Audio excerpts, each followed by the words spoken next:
Today we have with us two fabulous people, Jose and Mark. And today's episode of CV and Caffeine is going to be why follow the CV process. We've all heard about it, we've attended classes, but why do we do it? And what happens when we don't do it?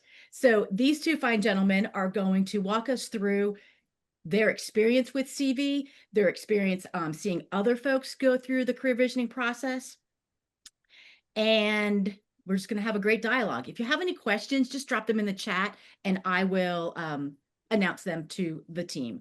So I'm going to ask you both to take a moment and introduce yourselves. Tell us where you physically are, where you are in the Keller Williams organization, how you've gotten there, how long you've been there, any other interesting tidbits that you think would help the conversation. So Jose, I'll jump to you first. I'm first? Yes. Okay. So I'm Portuguese. I live in Portugal, south of Portugal. So my first language is Portuguese. The second one is Spanish, and the third one is English. So forgive me for some mistake, or because You're doing a great job.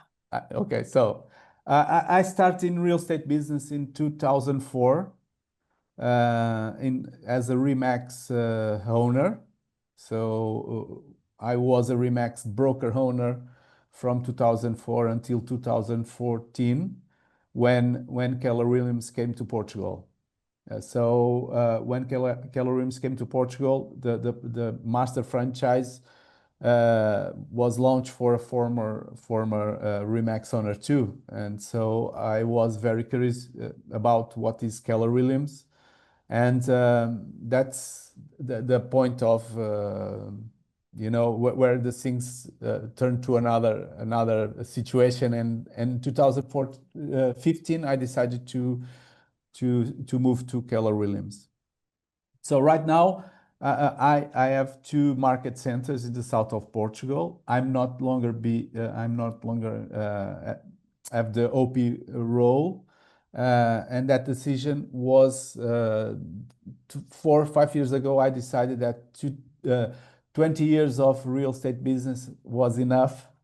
So I start to find someone to be on the role, and I want some freedom to do what I like to do, that is teach and train and do coaching, and that happened. One of the reasons is because I'm one of my advantage in this process of Keller Williams is because I'm a learning-based person. So I'm always trying to learn something. And when I discovered Keller Williams, I discovered that Keller Williams give me, things easier to learn. And that I decided to be master into training programs. 6PP. So I decided to when I moved to Keller Williams next year, I decided to teach 6PP in the market center. And when the CV training came to the Keller Williams, I decided to master this process. And the way that I decided was to go to the school and learn the CV process, and then practice and practice and practice and practice. The good thing is I made a lot of mistakes, but the good thing is the freedom that I have right now. It's because I found leaders following the process. I followed the process with the two persons that made the difference in my life, because without both of them, right now I will be in the in the fight of the running the market center, and that time was good, but my idea of the life that I would like to live right now is very good, and thanks to the CV process.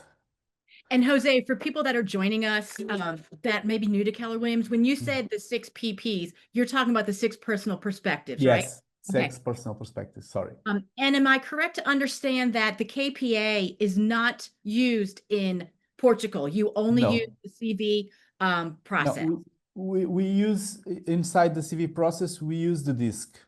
Disc. Okay, Okay, great. so We the can clarify KPI that. was the investment of Keller Williams in the United States. So, you know, when you have to translate assessments like Yeah, behavior assessments, it's very difficult. It's very expensive because some words that doesn't mean the same. So, right. the investment that Keller Williams did in the United States and Canada, it's not for the dimension of the regions outside North America.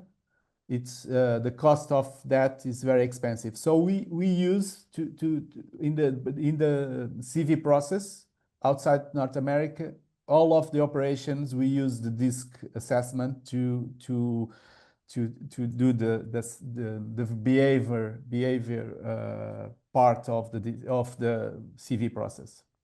Cool. Okay, Mark, let's hear about you.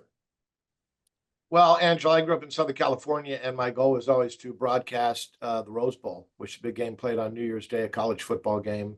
Always used to be the Pac-10 and the Big Ten. It was kind of a big game and a lot of pageantry, the Rose Parade, all that stuff. So I wanted to be part of that. I went to school at San Diego State, and I studied radio and television.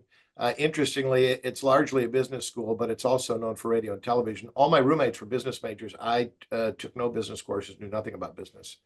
And I did local television for 15 years, which is how I ended up where I am today. Today, I'm talking to you from Tampa. Behind that wall, behind me, is the Palm Harbor office, which has about 300 agents in it. And I was the team leader there for 4 years. So after 15 years in local television, I started in real estate. I sold real estate for a year, became a capping agent, was on the ALC about 14 months in, 15 months in, and the team leader left. So I was invited by the operating partner, who was Nicky Ubaldini, who most people know in our company as one of the iconic people, Gary and Nicky Ubaldini, who helped build this company. And Nicky said, well, I want to take you through the process of career visioning and see if this is an opportunity for you to be the team leader. I said, well, I don't really want to do that, but I'll go through the process, this thing you're talking about. And just kind of, she said, you'll either become the team leader of the market center, or you'll learn how to build a team, but either way you'll win. So I said, well, I have nothing to lose besides Nicky's super talented, and so I'll learn something. So I went through the first part of the process, and I said, this was nice. And she said, do you want to come back for the second part? And I said, well, yeah, but I still am not interested in being the team leader. She said, well, that's okay. Just come back for the second part. So I came back for the second part. And it was in that second meeting where I started thinking, I'm enjoying selling real estate. What if I ran this whole thing? Like, what if I was in that office over there every day? What could we do? What would that look like? And so I went through that second part, and then I agreed to come back the third time. And over the course of a month, I started to really see this as an opportunity. Now, before I took the job, because Nicky actually offered me the job right before family reunion of 2003, no, 2003, right before family reunion 2003. And I said, I'll pay for myself, but I would love to go. And I wondered at that time, remember, this is 25 years ago. So you had a lot of communication stuff, but you're still wondering, like, is Gary Keller real? Is Mo Anderson a human person? Does Mary Tennant exist? Or is this all just made up stuff? And I was there, Angela, for about an hour, and I called my wife and said, oh my gosh, this company's incredible. The energy and the buzz in here, I'd be a fool to pass on this opportunity. I started as a team leader in Palm Harbor in March of 2003.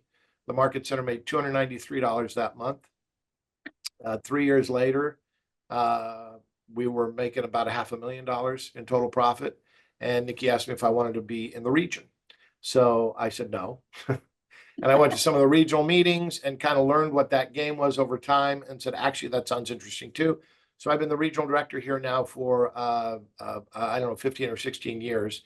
And the region has grown from about 1,500 agents to a high of over 6,000. We're actually now at about 5,700 with all that's happening in real estate. But we're working on strategies to grow and help our market centers grow again. And using these tools in this process and finding the right fit for people is really the way to do it.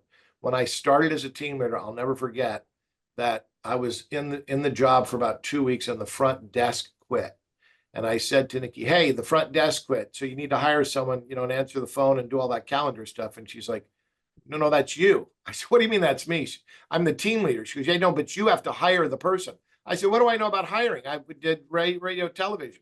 She goes, you need to take career visioning. That thing that I did with you, that's how you find the next person.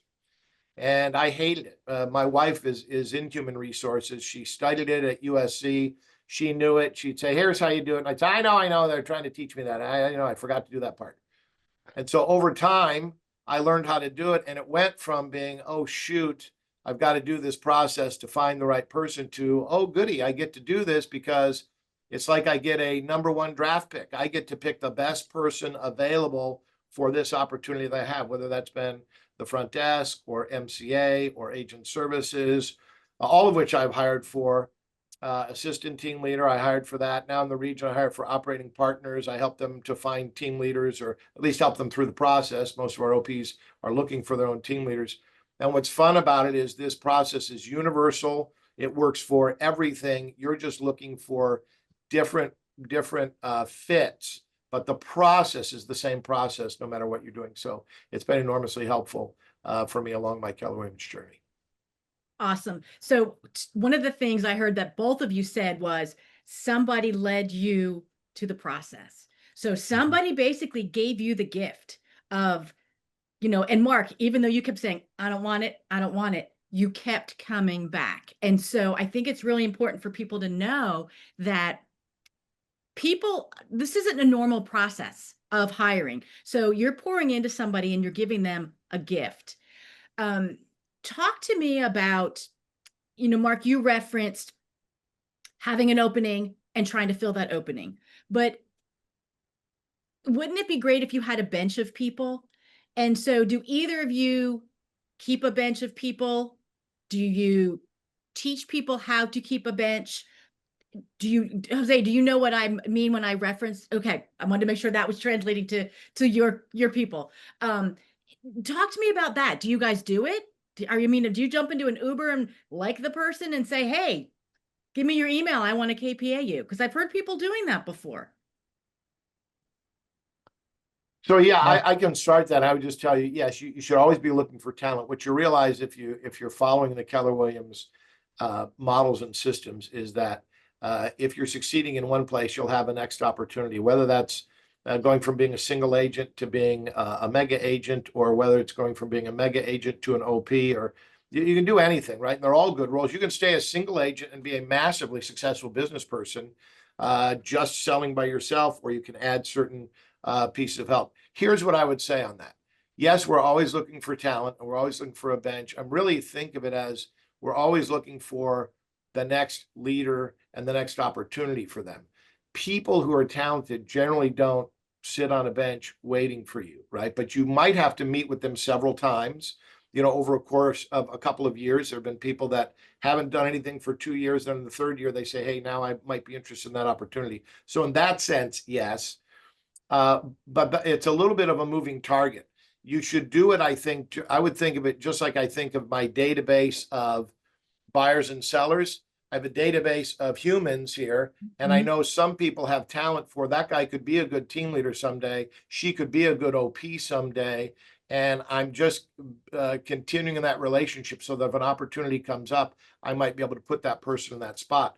But at the same time, they might go down a whole nother road that a year from now or 2 years from now, they're no longer interested. But you do always want to have relationships for leadership people the same way you have relationships with buyers and sellers. Yeah, usually we go searching for someone when we have a problem.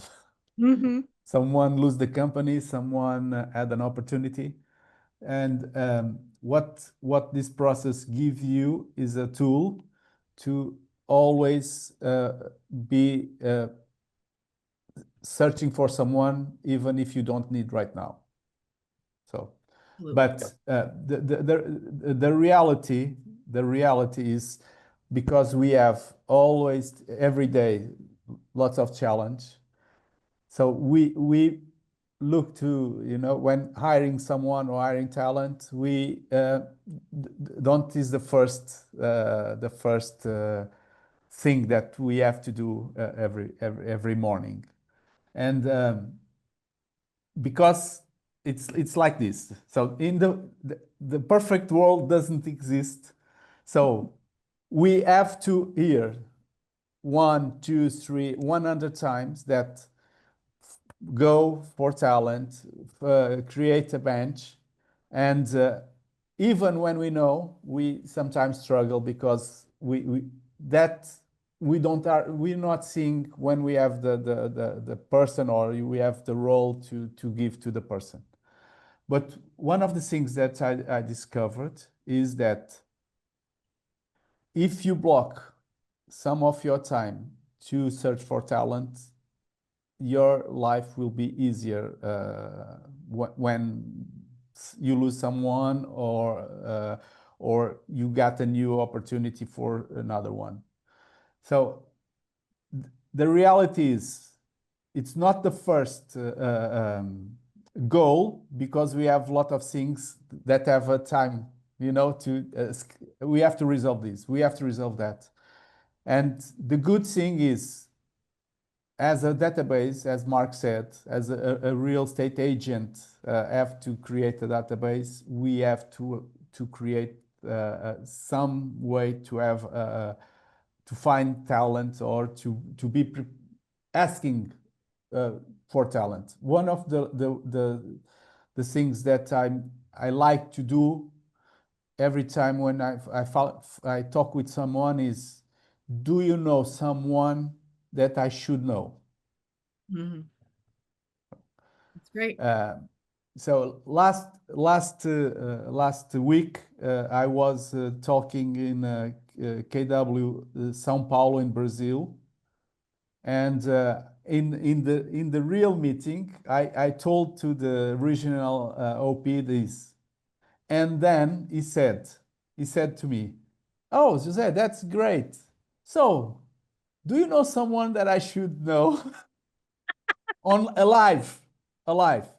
And I said, whoa, right now that you are asking me, yeah, I know a Portuguese that live in Austin, that work in São Paulo, and they work in real estate business 10 years ago.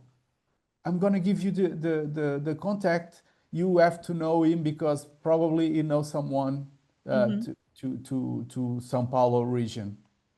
So when you ask this question and you put this question on your your mind, as a real estate agent, as a leadership in a market center, do you know someone that I should know? Do you know someone that I should know? And why? I want someone that is talent. I want someone that have drive. I want someone that has ambition for something. I want to know that person. Probably that person will be someone for a role that I have to give, or for someone else that I know and I can give a referral for something. This is all great information. So let's turn the tables a little bit. So let's think of folks watching that are new to the Keller Williams world. They didn't even know career visioning existed because for whatever reason, and they've just been hiring people. So the first thing I want to say to that is, get to at least career visioning twice a year, whether you want to go to Portugal and see when they're holding it, or, it's done in Austin, it's done in the regions. But what would your recommendation or advice be for somebody that didn't KPA or didn't go through the career visioning process with their staff, with their people, whether it's market center, a region, a team? Let's say they had to do mercy hiring and they just knew their brothers, sisters, or their brothers, uncles, nephew needed a job, they hired them. Now they've got kind of like the land of misfit toys on their team. What would you suggest to them regarding the CV process to kind of help them out? CV process is one of the value things that I learned in my life. I do it right now for every role that I have. One of the things that I realize is very good because it's win-win. Because it's a discovery process. So it's like before you marry, you understand that person is the right fit for you, or if you are the right fit for that person. I don't know, more than 100 process of CV.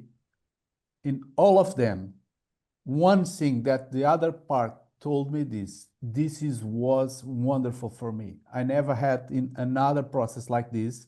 And Hal, thank you. I don't get the role, but thank you for the process, because you teach me things about me that I didn't realize before. So this is rich. When you do the process, you win because you know someone and you find the match, but this is win for the other person, and this is something great. Why I'm telling this? Because sometimes when we recruit, we think that if we recruit or if we hire the person, we have something to give, so we feel well. But if the person is not the right fit and we say, sorry, it's not for you, we feel bad because that person had the expectations that we don't have the way to give them what they wanted. Understand? Mm-hmm. But in this process, everybody that goes through the process, even if don't get the role, it feel grateful for the process. So it's something that if we practice, if we do with our staff, this is not just for hiring. This is to understand the temperature in our team. The motivational story is fantastic to realize if someone in our team are okay or are thinking in other things, because we are not giving the opportunity or not giving the right leadership.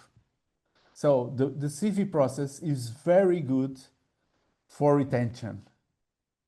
Mark, what would you like to add to that? What kind of advice would you give to somebody who has to go back and CV their people after they've hired them? Yeah, so I kind of heard two pieces there. Why is it important for us to do this? And if I haven't done it, what do I do now? So here's the way I would share my experience with you. And I'm going to just start by backing up and telling you a little story. When I was growing up in Southern California, and I was in 7th grade, which is junior high there. I started junior high. Basketball coach from the high school came down, Gene Lloyd. He had been hired from West Torrance, and he was the new coach. Now, what was really cool in Brea in those days is we had a gym where the locker room was underneath the gym. So, and there was a long ramp this way and then a long ramp the other way. And then, all the cheerleaders and band people, whatever, were lined up, the pep squad, and you'd come running out. And every kid that was in 7th grade wanted to play on the varsity basketball team and run out of the tunnel. So Gene Lloyd comes down in 7th grade, and here's what he says to us. He says, hey, I'm going to teach you guys today how to shoot a basketball. What I want you to do is I want you to catch the ball. I want you to square up to the basket. You should have one foot slightly in front of the other. You should have your eye on the target. You should keep your elbow in. You should square up. You should rise up, and you should finish with a duck's head. He said, if you don't do that, you'll never play for me on the varsity. So we're all listening really close, right? We all want to play. Consequently, in the late 70s, early 80s, if you were in Brea, every kid was shooting 100 shots on their driveway, and every kid could shoot the ball, right? So fast forward to my junior year in high school, this kid, Pete Babcock, came into our gym. We rarely lost. I think we lost 2 times in 6 years that I played in that gym. And he shoots a two-handed shot like this over his head and scores 38 points. And El Dorado High School beats us. Only twice we lost in that gym. So I'm the wise guy. I go to the coach the next day. I say, hey, coach, listen, I got to ask you a question. Remember when you came down to 7th grade, you told us we wouldn't catch the ball, square to the basket, bend our knees, follow through, ducks and all that. We would never play for you. Well, Pete Babcock came in here and did this thing last night and scored 38 points. Are you saying Pete Babcock could never play for us? Because we sure could have used him last night. And I'll never forget what he said. He said, Mark, you missed the whole point. The problem is if Pete starts missing, there's nothing I can do to help him. The only reason I wanted you to follow the model was because if you start missing, I could tell you, you're not bending your knees. You're not locking in on a target. You're not following through. That's the only reason. It's the same with career visioning. That was my aha. The first time I did it, I felt terrible. It's like when I learned to drive a stick shift. Why is this so complicated? And then after a while, because you're doing the same type of process over and over and over, you start to see patterns. You start to identify opportunities more quickly. If I was just doing it willy-nilly, I wouldn't have that consistency of process. And the way I do it at the beginning is the same way I could do it today. If I have somebody on my team that is struggling, I can go do the motivational interview with them and find out where they want to go. Maybe their motivation is struggling because I don't really know what their motivation is. If I haven't done other elements, I can pull pieces out of the career visioning package and revisit with them. If I haven't set expectations with them, which is part of the packet, what are the expectations in this role? Then I can pull those back out and realign the expectations and say, Jose, listen, first I want to apologize that we haven't spent more time doing this. I feel like we need to spend the next 90 days ramping you up and getting you to where you need to be. Can we talk about how we would do that? And I can create a plan together. That material is all in the career visioning packet. I've sometimes looked at why people are not responding to what I'm sharing or doing by looking at their behavioral style again, or some of the thought process questions and saying, why are they reacting that way? But I have all the material there, so I can go back and look at it. And so overarching, that's what I would say. The biggest thing is the reason you're doing it, even when it feels uncomfortable at first, is because you will become better and better. And after 15 years, you will never be perfect, but you'll feel much more comfortable doing it. You'll feel like you have an understanding of where you're going, where someone is a fit or not a fit. And you can always say at the end, listen, I appreciate all the time you've spent with me. I'm not sure that you're fit for exactly what I'm looking for now, but what I'd love to do, Jose, is keep your stuff. You've got a lot of great stuff here and you shared some great stuff. If I see an opportunity in our company, we're the largest real estate company in the world, I'd love to be able to pass your packet to someone else. Would that be okay? And of course, they're going to say yes. So I can still leave it on a nice plane. And I can re-engage anybody in the process at any time. If you haven't done this, I would take the class, start to learn to use the tools, reset expectations with your people, find out where they want to go in the future, and start using the process moving forward. Awesome. And our time is dwindling down. This has been a great episode. I've thoroughly enjoyed chatting with both of you and getting to see you in person, Jose. And Atlanta, Georgia is excited to have you come visit them at Family Reunion next year, Jose. Yeah. So I want to give you each a moment, about a minute each. What is your mic drop moment? What is the one thing that you would like to leave the listeners with, knowing that our listeners are market center leadership, regional leadership, individual agents, people that have been with the company 20, 30 plus years, people that are brand new? What would your words of wisdom regarding why they should follow the CV process or anything else you want to share with them? Jose, I'll let you go first. So if you want a great life, you need to have great people around you. Mm-hmm. If you want great people around you, follow the CV process, because that's the process that give you, the tools to find and to attract the right people for your, for your business, for your life, for everything. I think that's a great one, Jose. I would just echo that. And then I would say this, don't shortcut the process. Mm-hmm. You can do this. If you have an ultra talented person, I can actually do this process in 8 to 10 days. And I've done that. I can also slow it down if I'm not sure where this is headed and I want to let it breathe a little bit more. And I can take 2 weeks or 3 weeks or a month. You have all the controls for that, but do not shortcut any of the process. The biggest place I see people shortcut it is the references, where we say to go 3 deep and they don't do it. And the problem is, usually when you don't do that, you don't see the blind spots, and there are always blind spots. Everybody has them. You just want to know what they are so that when they come up, you can say, oh, I'm not surprised. I kind of knew that was going to be a thing, and here's how I'm going to help that person over that hurdle. So that's what I would say. No shortcuts. And if you just apply this, anybody can be good at this, and it will change your life by finding the right people, as Jose said. Awesome. Thank you both for joining us. And I look forward to seeing everyone again on the next episode of CV and Caffeine. Have a great day. Thank you.